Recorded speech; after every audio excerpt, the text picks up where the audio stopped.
എല്ലാവർക്കും E D റെയ്ഡിനെ പറ്റി പറയാനേ സമയമുള്ളല്ലേ. പത്രക്കാരും സോഷ്യൽ മീഡിയ ഒക്കെ ഇപ്പൊ അവരെ പുറകെയാന്നേ. CMRL എക്സ്ലോജി കേസിൽ ഹൈക്കോടതി പെറ്റീഷൻ അലോ ചെയ്തതോടുകൂടി ഇ ഡി റെയ്ഡ് തുടങ്ങി. ഇതില് നമ്മൾ സാധാരണക്കാർ അറിഞ്ഞിരിക്കേണ്ട കുറച്ച് കാര്യങ്ങളുണ്ട്. ഈ മണി ലോണ്ടറിങ് കേസുകൾ ഡീൽ ചെയ്യാനായിട്ട് ഇ ഡിക്ക് മാത്രമേ അധികാരമുള്ളൂ. അത് മാത്രമല്ല, കോമഡി എന്താന്ന് വെച്ചിട്ടുണ്ടെങ്കിൽ നമ്മളിപ്പോ ഒരു കേസിലാകപ്പെട്ടെന്ന് വിചാരിക്കും. കേരള പോലീസ് കൈകാര്യം ചെയ്യുന്ന ഒരു കേസാണെങ്കിൽ നമ്മൾ എന്തെങ്കിലും കുറ്റം ചെയ്തിട്ടുണ്ടോ എന്ന് തെളിയിക്കേണ്ടത് പ്രോസിക്യൂഷനാന്നേ. പക്ഷെ ഇ ഡിയുടെ കേസിൽ അങ്ങനെയല്ല. ഇ ഡി പറയുന്നത് നമ്മുടെ കള്ളപ്പണം ഉണ്ടെന്ന്.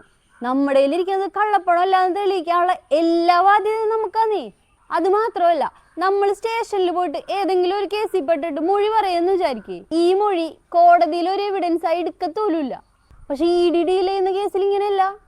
നമ്മൾ എന്താണോ ഇ ഡിക്ക് മൊഴിയായി കൊടുക്കുന്നത്, ഇതങ്ങനെ തന്നെ കോടതി എവിഡൻസ് ആയിട്ട് എടുക്കും. പിന്നെ നടക്കണ വേറൊരു പ്രശ്നം, കുറെ പേര് പറയണായിട്ട് ഇ ഡി റെയ്ഡിന് വന്നപ്പോൾ ഇവിടുത്തെ പോലീസുകാർ അറിഞ്ഞില്ലെന്ന്.